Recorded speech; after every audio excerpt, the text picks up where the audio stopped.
Hello everyone, welcome back to the Fastcast. Today we're here with Joey Coconut, and he's a very epic 2B2C player. He joined 2B2C in 2015, so yeah, welcome. Hello. And we're here with DMC as well. Hello. So yeah, for those who don't Jesus Christ, I had a stroke. For those who don't for those who don't know you, Joey Coconut, can you give a brief summary?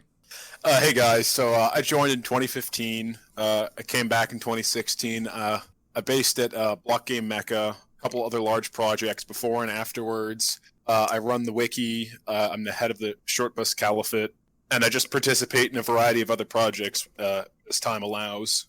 And when did you join 2B2C? In 2015. One of my buddies, we were about 13, 14 at the time, but he was browsing 4chan already. You know, 2B always attracts those odd people like us. And he tells me one day in school, like, "Hey, Joey, I found this really cool server. You got to try it out, man." And it took me almost a year of him telling me that to actually get on, but I really didn't like it. I really didn't like it very much. It was kind of scary for me. I was a very clean-cut, well-behaved kid, and I come in here. And there's people spamming out profanity and racism and blasphemy, all that bad stuff. So it scared me off. But I'd habitually come back. I'd play a week here, a couple days there, and that's how it was. It was a real interesting state of affairs because it was widely considered that I was an alt of Coconut 4's. Really have no idea why that was because I didn't talk like him, certainly. I had no idea who he even was. But I'd get a lot of colorful messages as a result of that. And Who was Coconut 4's? Coconut 4 was he was just an old player. He joined a few years before me, I believe. I don't really know much about him, but he was just another player. Rather controversial figure, I suppose. Alright, so everyone thought you were him, and yeah. Yes, exactly. And as a result, though, I'd get all these, now I'd probably laugh them off, I'm going to kill you, I'm going to send a letter bomb to your location, all those things that are essentially jokes, although in any regular society they wouldn't be considered to be. I'd get all these, and I'd shit my brains out, I'd be terrified. Nice. What about your IRL friend? Does he still play, or did he just quit after you joined? He quit after I joined. So the deal was, he brought me on. I brought 4 or 5 other IRL friends on. We had a big group of people, and he was out somewhere. I think it was 20 or 30K out. Chump change. I couldn't reach him within weeks, and he just got fed up and left then. And to this day, every once in a while it will come up in conversation, and he always asks me, why do you still play there, man? It's a fucking dead server. Can I curse in this program, by the way, actually? Yeah, sure. Yeah. Okay. But yeah, he'll always tell me, it's a fucking dead server, man. What are you wasting your time here for? And, to some degree I do agree with him that, yeah, it is a waste of time. It is maybe not dead, but it's certainly different than the one I had originally bargained for. I'm pretty sure even back then, spawn was very different. Yeah, it was quite different. There was, for instance, there was farms all over spawn. I mean, I had joined, I guess it was months after the 3rd incursion, so there was a lot of the infrastructure left over that they had put in. But there was melon farms everywhere.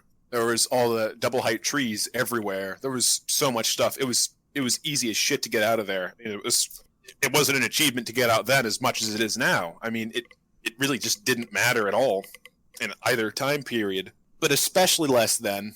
Because although maybe there wasn't people out there manually giving you free shit, there was free stuff to be had pretty much anywhere you looked.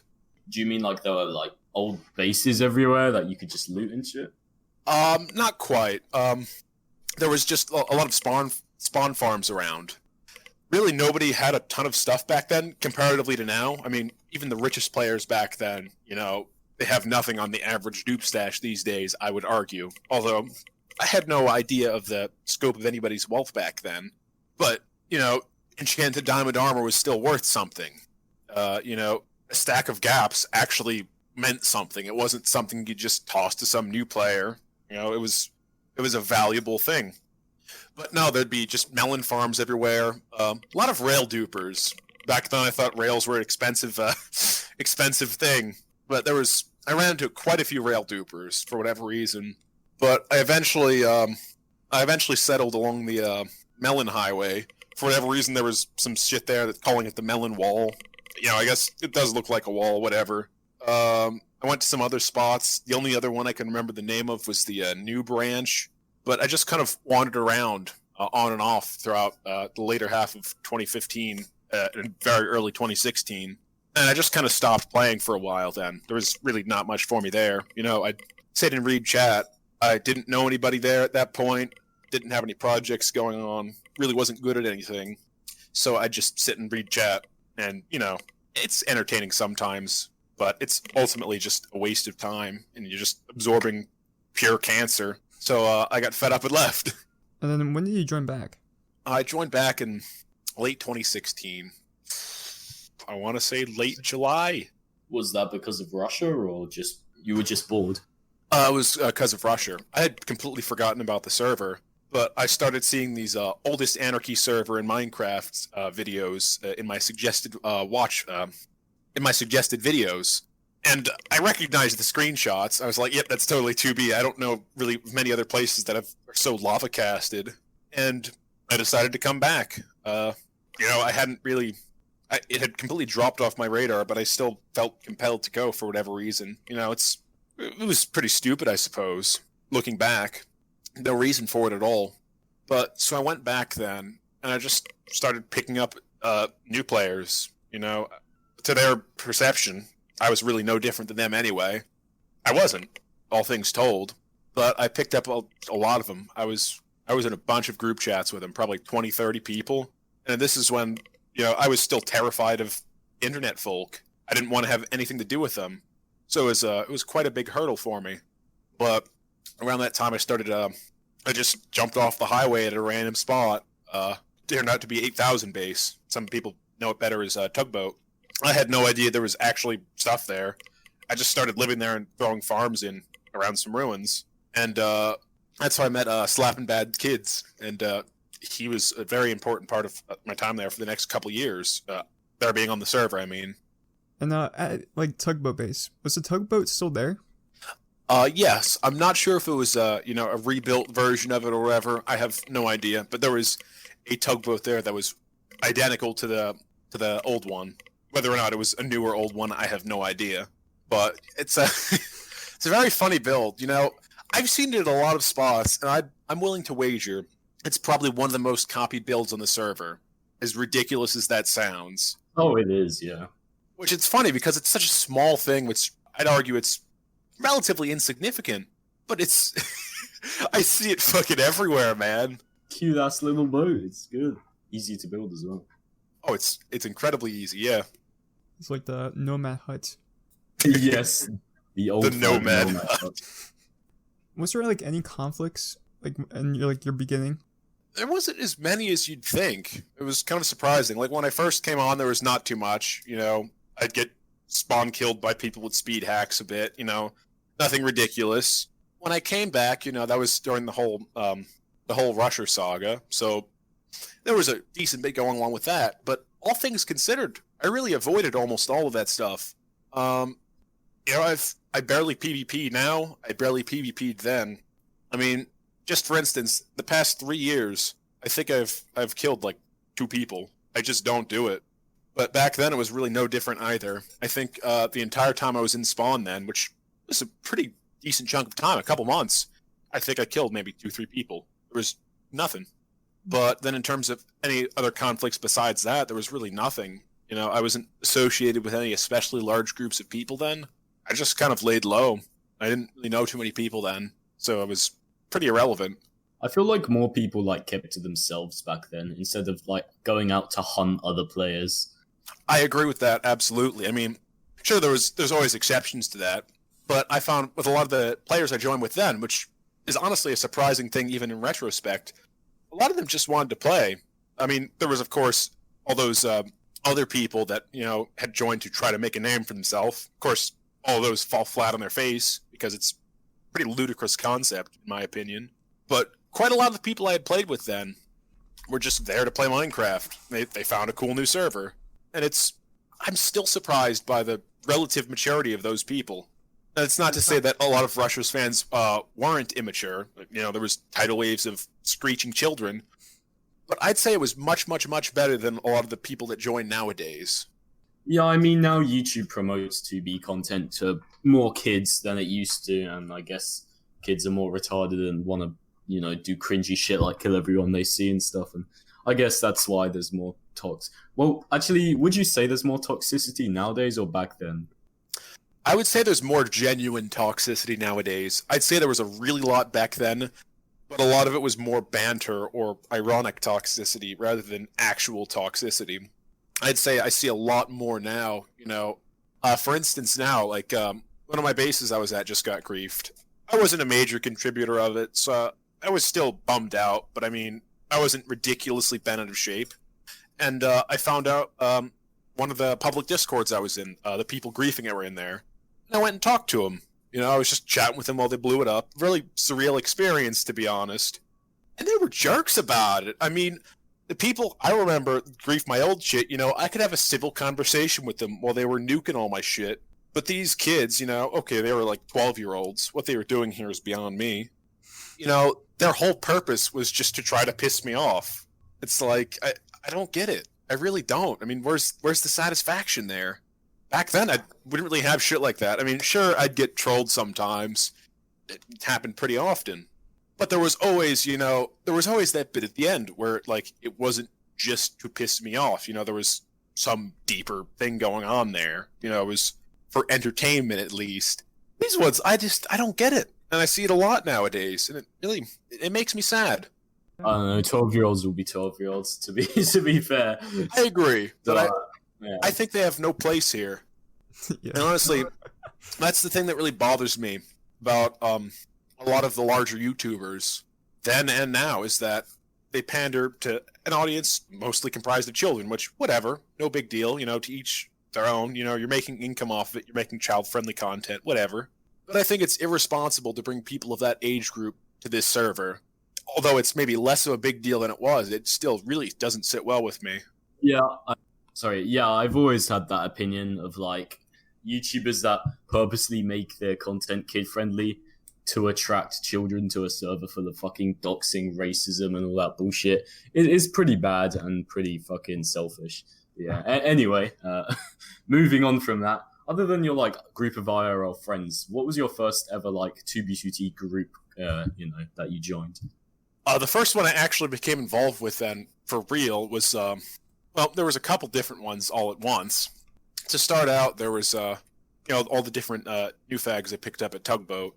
And there was a variety of projects there, but they didn't really last very long. The people there were not very impressive or anything. I still keep in contact with a couple of them. Really, the only one I think anybody would even know would be Tanaxis. He was pretty good, although I didn't really know him very well then.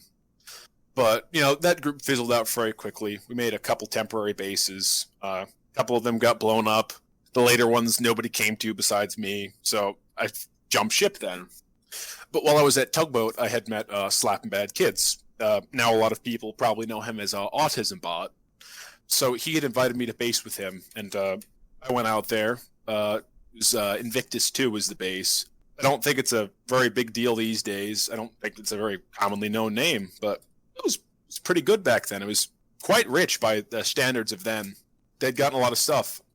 They had raided La Rosa base, which I know it as Cartman's base. Apparently that's incorrect. He was basing there, so you know that's what I know. But there was a large group of people there that we had robbed. I missed it by an hour. You know, I actually met my base mates on the highway coming back from the raid while I was just getting to base to begin with. So it was kind of funny. They almost killed me.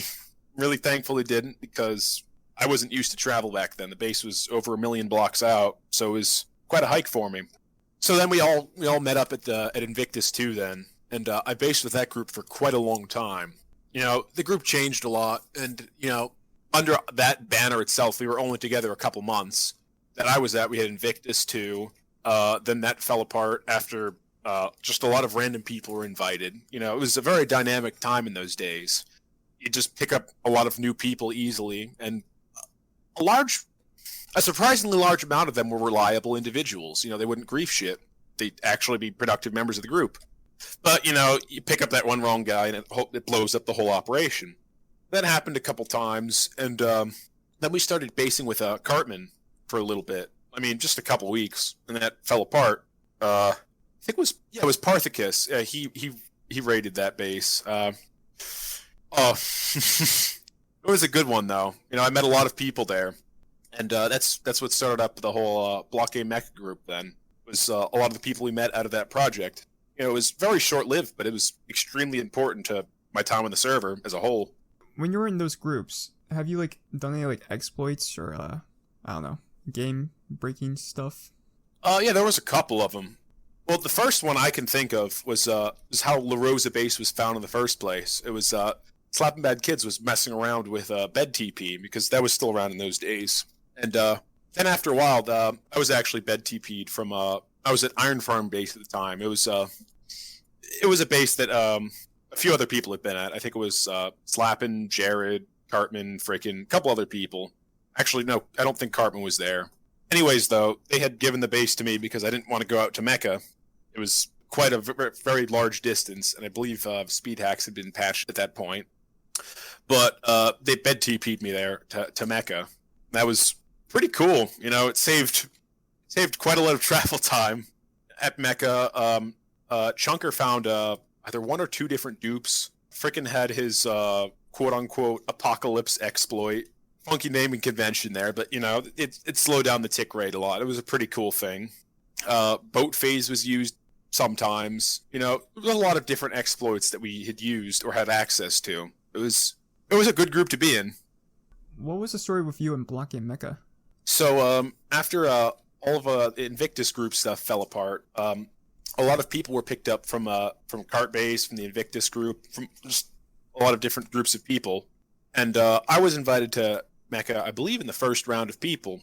I couldn't make it out there. I was extremely busy in real life, and I just was also lazy. I didn't want to make the journey. So it took me a little while to get there. They bed TP'd me out there, and I guess it was April 2017. A little fuzzy on that. But anyways, earlier in the year. And so I went there, and I really didn't have a clear idea of what I wanted to do. So I looked at a couple of videos and just copied the builds off of those. Got a lot of flack for that later for some reason. I honestly kind of at a loss why. I told everybody, hey, these aren't my builds. But that became a pretty big controversy later on in the base's life in conjunction with some other stuff. But as that went on, at this point, I really didn't know how to build very well. But that's really the base that I actually learned how to build at properly. At least that's what I attribute it to. But I started building some stuff there pretty slowly because it took me a while to design stuff. But, after a while, I consider I got to a pretty proficient level. And, I built my little town there. I helped a lot with various terraforming projects. Namely, there was Genjmeister Block's Creeper Farm. That thing was a big project. I think it was 32 chunks by 32 chunks, cleared all the way to bedrock, and then slabbed up. It took most of the base's lifespan. Then we had our Guardian farm, which I believe wasn't even public until relatively recently. In the Grief and the World download, it just wasn't touched, so we blocked it off. I don't think anyone touched it till mid-2019. But I participated pretty extensively in that. There was my brick biome, which was just really a way to waste materials. Pretty fun project, though, I suppose. Probably one of my more favorite ones over there. Then I did some small note block stuff. I didn't really do too much then because I like music. I really like it, but note block's just really, really, really tedious. I mean, I don't know if any of you guys note blocked ever, really? Yeah, I have. It's so time consuming. Yeah. What was it, YouTube tutorials back then, factions base? Note blocking in factions. Now that's something I haven't heard. That's interesting. But I did some of that then, and then let's see, a couple other things. There was for the Hitler statue, I did the black sun underneath it. I don't really do a lot of map art, but I do tripping over my words here. I don't really do a lot of map art, but that was a pretty fun project. Then near the end of the base's lifespan, we had this big group area we started up called Convict Island. Not really sure where the name derives from. Might have been all the Australians in the group, but I'm not sure. But I did some small builds over there too, and that was my contribution to the base for the most part. You know, it was all very, very spaced out. But it was that I'd sometimes serenade the members in group calls with my lovely, lovely instrumental talents.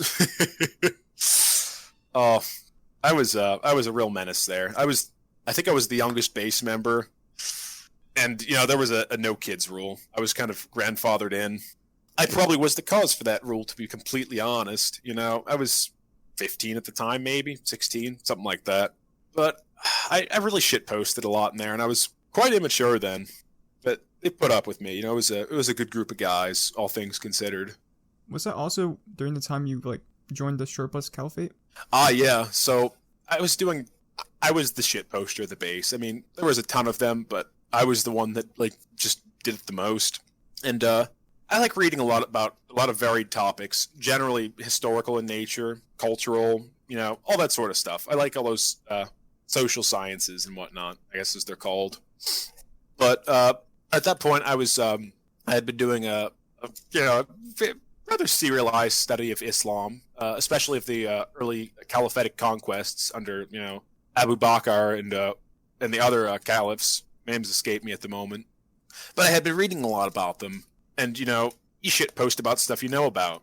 So I knew enough to start saying random shit about Islam, and I believe it was Mothra was like, "Hey, we should make a group out of this," and so we all agreed. We were like, "Hey, this would be a hilarious thing here."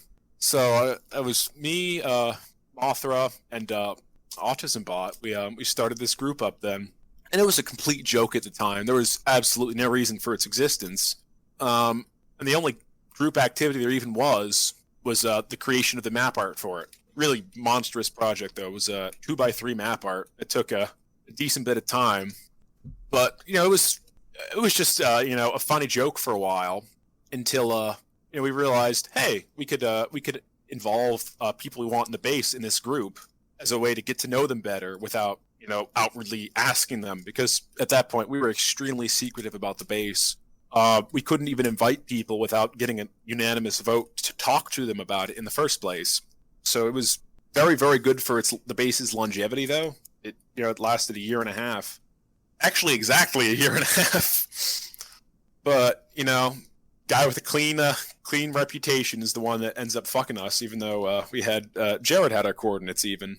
But nope, it was Beardler. But anyways, for the SBC then, we started to actually do group activities. We had completed the Hitler statue at the base, and we wanted to show it off, although we couldn't really show screenshots. We decided to build an exact replica of it in Spawn, and we made an event out of it. It was the Hitler Beach Party, because I guess it was in a beach biome or something, and we made it into a little scavenger hunt, and that was just a fun little thing. It's a very, very annoying build though. I mean, I didn't participate in that one, but it was solid obsidian. I think it was worked out to be like 96,000 blocks, which in the whole scheme of things, it's not that hard to get that much, but to place all that, it was kind of ridiculous. To grief it, I don't even want to know. That must be fucking nutty right there. But really, the group kind of slowed down then. They griefed, I guess it was Purgatory 2. I wasn't a part of that. I kind of moved on after Mecca fell. But the group griefed Purgatory 2 after Extolf gave them coordinates. And the group kind of just went inactive for a long time. There was really no other activities. I brought it back kind of recently, about a month ago now, and we've had several bases I'll talk about later. Some fun little spawn projects. But, the group is, at its heart, it's a meme group, but it's been a place for chill people to congregate generally. Nice. And about Beardler, he's actually come back recently. Do you think you'll ever be able to forgive him, or do you think you just hate him forever now? I don't hate him. I didn't really hate him then. Really, my qualm was not with that he griefed the base. It was more that he lied about it. See, if he had just joined in, we all trusted him. If he had just violated that trust and, haha, got you, I would have been mad, but I would have gotten over it pretty quickly. That's what you're signing up for. He lied about it, and that's really what bothers me. It still does not sit well with me. And I mean, I looked the other way on it to a certain extent, because it's been 2 years. He was a much younger kid. So were all of us. But like, no, I don't trust people. After you break my trust like that, I don't bother with it. Even if it's just a fucking block game, I take you at your word. You violate that, there's some serious problems there. Yeah, fair enough. Okay, and segueing on from that, what's your whole story with the Post-mecca witch trials? So the base fell apart, and when any base gets griefed, everyone immediately starts pointing fingers at somebody. That's the ugly part of bases that people want to forget about, and people just try not to think about. But everyone wants someone to blame. It always happens that way. It makes the loss of the base easier to some extent. But pretty much all of us, there was a very short list of people we blamed even at that point, and all of them were fleeting. It boiled down to Beardlip pretty quickly, just for a list of circumstantial details. I believe it's in the Bodekin video, right? That's all in there. Yeah, I think it is. Yeah. So just see that if you really want specifics about it. But essentially, we found more and more and more details that pointed to him. I did a really lot of the work on that, trying to paste stuff together, but it was mostly me, Yellowstone Joe, and then Mothra came in near the end. But he tried to cover it up as an account, and we took him at face value for that. And it went back and forth then between blaming Life is Good 72 and K2 Bot. They were Rai Cat. That was their actual name. K2 Bot was an alt. But it ended up, blame was laid at their feet, and Beardler was just, he was blamed for being an idiot, basically. It was decided the base was leaked through negligence, which, is a much easier pill to swallow. But not a lot of us really bought it. We apologized publicly because, that's what it looked like. We didn't want to look like jerks about it, like, oh no, he did it. Yep, So we wanted to preserve some sort of public image, and we just kept digging then. And my contribution pretty much ended there. The stuff afterwards is mostly Mothra, Autism Bot, and Alpha Computer. But I served to start the process off and patch some stuff together in the beginning. After Block Game Mecca fell, where did you go? I was invited to a couple different projects, and I started some for a little bit. They all fell by the wayside pretty quickly.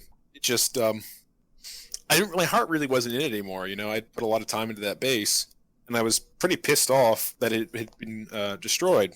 So I really didn't do very much. I tried to join a few different base groups. My memory's kind of fuzzy on that. I believe they all fell through for various reasons, mostly because, it was a good base group, but a lot of the members were notorious griefers.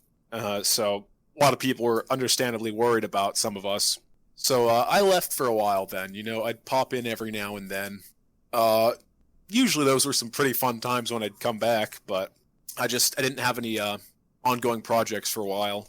I joined this group called the Astral Order a bit before Mecca fell, and I participated with them a little bit more as a sort of advisor sort of role, for lack of a better term. I just helped them run things, and it was a fun group of people. Met some nice folks there, but I participated in some stuff with them for a little bit. Other than that, I really didn't do too much. Most of my friends had moved on, and I was just kind of bored, so I left for a while. What is the story of the Democratic Republic? Oh, that was a fun one right there. So this is when I was involved in the Astral Order. I'm sure you guys see just various ads for random servers spammed in chats sometimes, be it like B2T2, Democratic Republic of 9v9T, shit like that. But, those invites just get spammed everywhere. Well, a new one popped up, like, I guess August of 2018. Yeah, I think it was August, for a Democratic Republic of 2B2T. I hopped into that one because I was like, wow, there's a new one. It's not often that one of these spammed links is like a new server. So I looked into it, and what I guess the general idea was to invite the entirety of the server, of the Minecraft server, into a Discord server, and then run it as a direct democracy, and just have a group run that way. The problem was, though, so Gambino made this group, and he framed out pretty much nothing important to the actual functioning of the group. It was, some honestly borderline LARP shit for the rules, and that was about it. So I looked into this, and I was like, I could take advantage of this voting procedure really easily. Like, there's no rank requirement. You just have to be in the group. So I started just flooding it with members of the Astral Order, and they voted me to the president because we stuffed the ballot boxes. So I'm still the president of 2B2T. I still have some shitpost video of that somewhere. It's on some second, third, or fourth channel on YouTube. Maybe I'll track it down sometime. But I was elected as the president then, and then I removed Gambino from his position, although he had created the group. Honestly, it was some relatively minor stuff. He had allied with, I think it was Unidad. Yeah, it was probably Unidad. He allied with them without asking any of us that were in the actual leadership. He wasn't elected or anything, he just owned the group. The whole thing was really oddly put together, but he was removed, and he thought I was going to nuke the server, I guess, which I wasn't. I didn't have any intentions to do that. So he gave it to WoW. I don't know why he thought that would turn out better, but he did. Server got nuked almost immediately. I believe he had a lot of other crap happen to him. If I'm not mistaken, he was doxxed even. By that point, though, I had already exited the server, so I'm really unsure if those were rumors or not. But the whole group fell apart pretty quickly afterwards because there was nothing we could do to prevent WoW from just destroying everything. But it was a fun little pit stop, to say the least. It was a entertaining little project. For the 2B2T Wiki, what is the 2B2T Wiki? So the Wiki is an attempt, and well, it's the latest attempt, I should say, in a series of institutions dedicated to preserving block game history.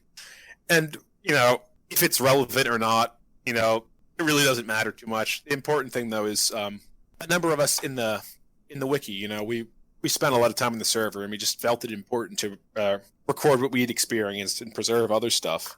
But it's an attempt to do that at the community level. And some iterations have been more successful than others. This is by far the best one, in my opinion. But of course, I would say that. But I'm happy with where it's been going. It's certainly been a rocky trail to get there, to say the least. But I'm quite a fan of what we've been doing. Yeah, and how did you even get admin for the wiki? So what it started out as, so one of the previous ones was one of the previous wikis was hosted on a hosting service called Fandom, and that wiki was deemed to be in violation of their terms of service because of all the various white supremacist imagery, foul language, sexism, all the lovely things that are firmly ingrained in this community. So it was deleted. Out of that, then, a few other wikis were created to try to fill the void. Really, the only important ones was there's the one that I'm on now, which is I guess it's the 2B2T. It's just the 2B2T wiki. But then there was the other one that Jared started up, the 2 Builders 2 Tools wiki. And I originally hopped on board that one instead because the leadership of the 2B2T wiki was just not there. They had, I'll stand by this now, the people that were in there were flatly unqualified. A lot of them could not even write proper English. So I hopped into Jared's one because people there actually knew what they were doing. There was 086 was there, Sun Easter Zombie was there, reputable, intelligent people. So I hopped into that project, and it was actually going quite well. I was very pleased with where it was going, but all the membership just went inactive. Jared kind of fell off the face of the earth, as he tends to do, and kind of just stopped. Anyways, though, even if it had kept going, the URL, nobody searches up 2 Builders 2 Tools. The page rank just wasn't there. But that started slowing down a lot, and the head of the other wiki, Dark Annihilator. So Dark Annihilator saw the work I had done on Jared's wiki, and I guess he finally decided, I'm going to bring someone qualified in here. I really didn't get along with any of the staff there. There was pretty common arguments between me and several others at that administration. So I stopped pretty quickly. I kind of hated working with them. They weren't good at what they did. We didn't have an agreement on what we wanted to do. It was a complete mess. Meanwhile, the page standards just kept plummeting into the ground more and more and more. I mean, there's not too many pages left that I even have saved as pictures, but there were some truly horrible ones. I'll give them to Fast. Maybe he'll put them in here. I don't know. But there was some true gems in there that, So it was just really, really shoddily run. So I stopped with it for a decent while. In April, me and Henry and Jared, we started talking about the wiki. We wanted to fix it because we were all really, really unhappy with where it had been going. And we talked to Lord Galvatron MC, a couple other people, and we took it over. We did it completely through the community guidelines. We organized a vote, and we removed the old administration, put ourselves in, and we've been working on fixing it ever since. It slows down sometimes, it speeds up others. It's a very gradual process, but the community involvement's been increasing quite a lot. I'm very thankful for that. And, I suppose it would be irresponsible for me to gauge my own work, but I'm happy with it at the very least. And I've really not heard many complaints against it. Most that I have heard have been generally newer players. A lot of them can't really write properly either, so I'm happy with it. Yeah, yours is definitely the best wiki there's probably ever been on the server, because as you said before, it was kind of a big clusterfuck of different people trying to write different stuff. So it's good that there can now be one like formalized place which isn't a shitfest. So yeah, and I'm very happy though, because it's attracting a lot of truly intelligent people lately. It's definitely a new fag magnet. We get a lot of people that join the wiki server thinking it's the official server, and there's a lot of that, but slowly but surely we're picking up very capable individuals to help with our projects. It's been great. Even for me, when I started making videos on 2B2T, I think I started with the 2B2T wiki to like see who was involved with the the video and stuff like that. So it's like a starting point. Yeah, the long-term goals, is that it becomes maybe not a useful resource, because how useful is this information really to the average person? But the long-term goal is at the very least that it becomes an alternate source of information that can be properly vetted over the long term, which is a sad disadvantage that videos have, because otherwise it's a much better medium. But once it's out there, it's out there. But that's what we hope for long term, and it's been shaping up to be something of that sort slowly but surely. You still work with the 2B2T wiki? Yep, I still work on it. I've been a little bit busy as of late, but currently I'm overhauling some rather large pages, and a style guide is in the works, so that the pages are much more standardized. Then I've been interviewing players. I have a lot of interviews stacked up at this point for more and better articles, and I'm very excited to start implementing that. And that'll start happening pretty soon again, once I have a little bit more time when the school year begins. Do you still play on 2B2T? Yep, I play pretty regularly. It was actually the wiki that brought me back in, at least partially. What it really started out as, so beginning of the year, I started playing on some small anarchy servers, and I became a part of the group PVG, and I started talking with a lot of the members there. Then the wiki stuff started up, and a few other things came up, and it brought me back into the server. And I actually started playing again for a space called Hopin'. Fell pretty recently. I'll talk about that more in a bit, but that's what really brought me back. When I came back, I really didn't know anybody anymore. Everybody I had been acclimated to was long gone. So I joined every group I possibly could. There's so many of them, man. I think I'm in 8 or 9 groups right now, and then between the group bases and other bases, I lost 3 in the last 2 weeks, and I'm still in 9 more. It's been a very busy time. Yeah, not doing too bad for yourself then.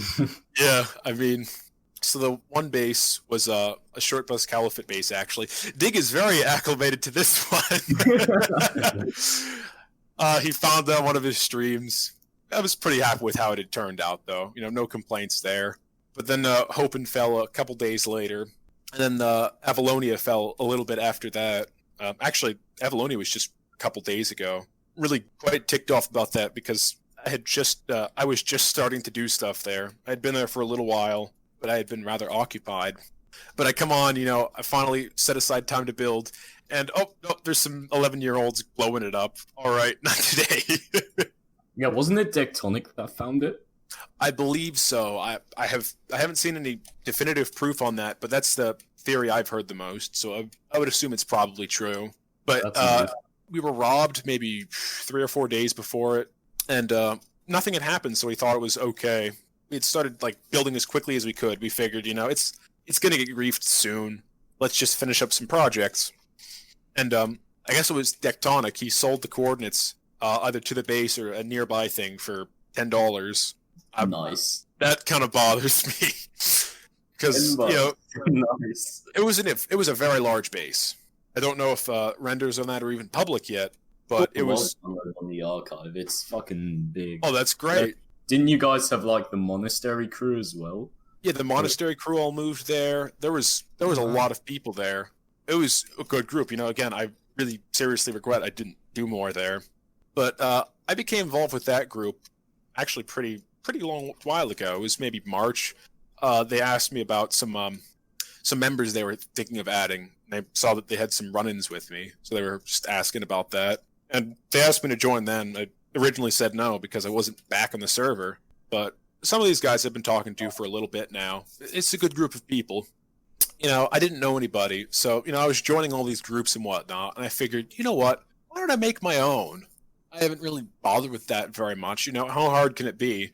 Frankly, it really wasn't difficult at all. I just pick up whatever randos and spawn I could find.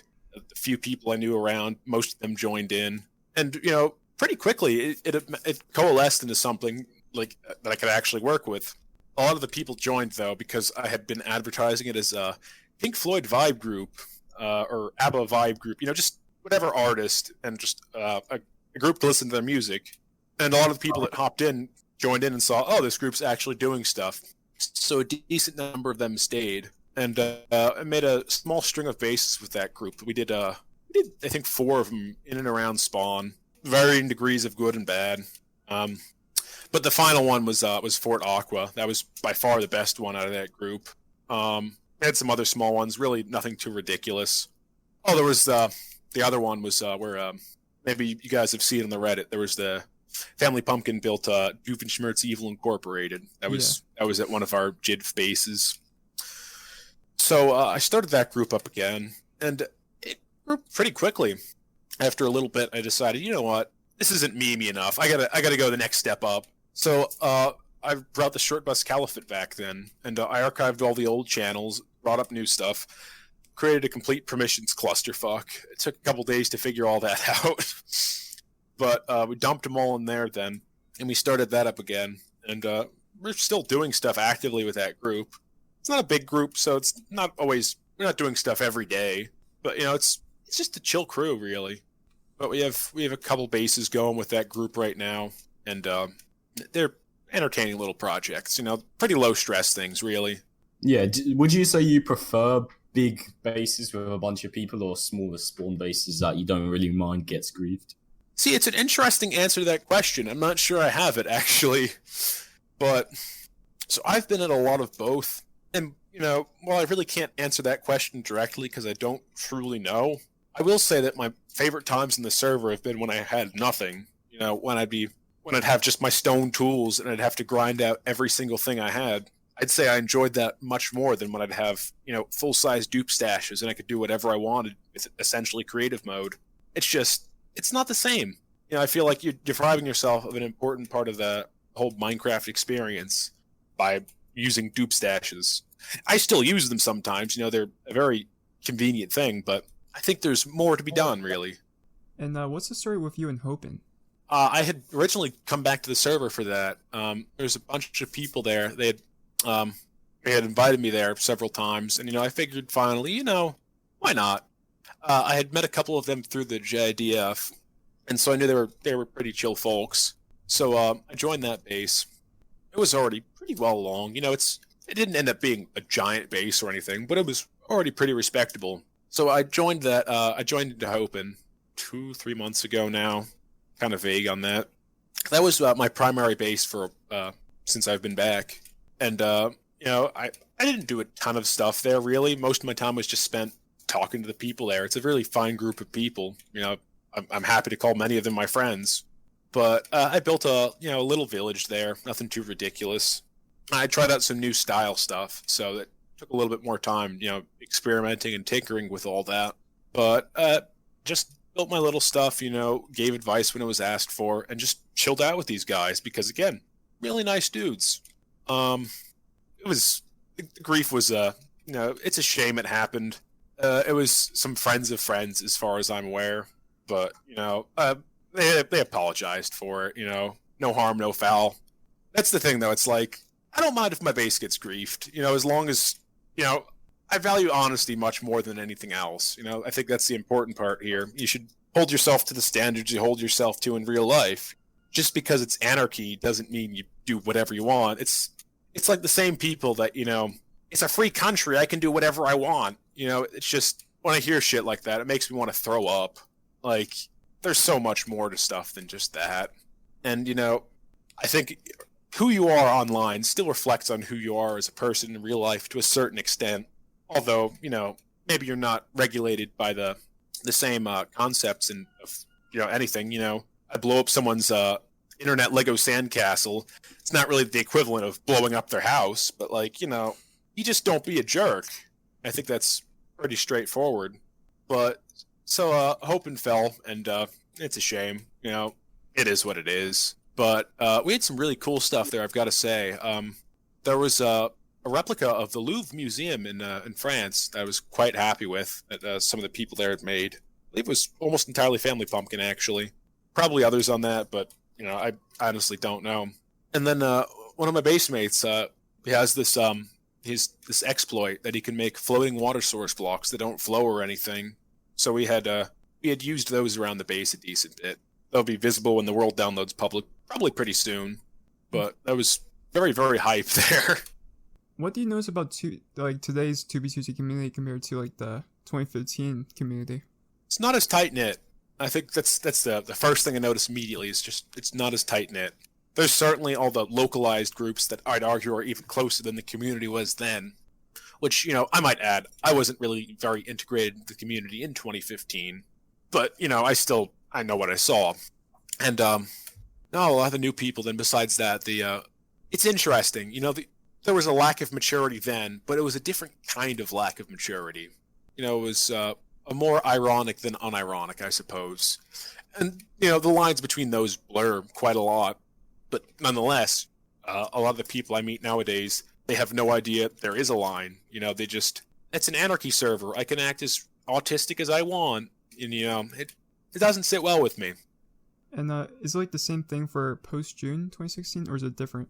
I'd say it's different. It was certainly a very, very, very big change between pre-June and post-June 2016, but a lot of the people that joined then were still very tolerable. Honestly, that was my favorite time of the server, was late 2016, early 2017. It was a very, very dynamic time. A lot of stuff was changing. A lot of new people were coming in. And okay, a lot of new people were also cycling out. But enough of them were staying that the community would stay recognizable, from day to day. I can tell you, I'm on the server right now. I recognize almost none of these usernames. I don't know who these people are. I don't know where they came from. Know nothing about them. And even 2016, there was some large numbers then. I'd still know, maybe not personally, but I'd know of at least a quarter of the names in the tab list, maybe. I don't think I could name more than 10 right now. Same. I don't even think I've known 5 people in the tab. Yeah. There's nobody. But besides that, I find it's just difficult to find people who have any semblance of maturity. I just don't like the whole mentality new fags have of the end goal is to make other people mad at you. I think that's just kind of retarded and childish. I was a younger person then than I am now. I didn't have the same life experiences that I have had. So the lens with which I look at this changing world has also changed. So that's an important thing to keep in mind. Same with anybody else, The way you look at the world just changes with time and experience. That's what happens. Is there anything else you want to talk about before we go to the ending questions? I think it's interesting.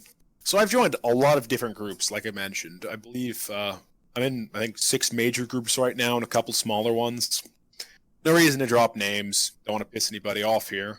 But I don't understand the group dynamic these days. There's a couple very large groups. And, there's a couple small ones. And they're pretty much all centered around PvP.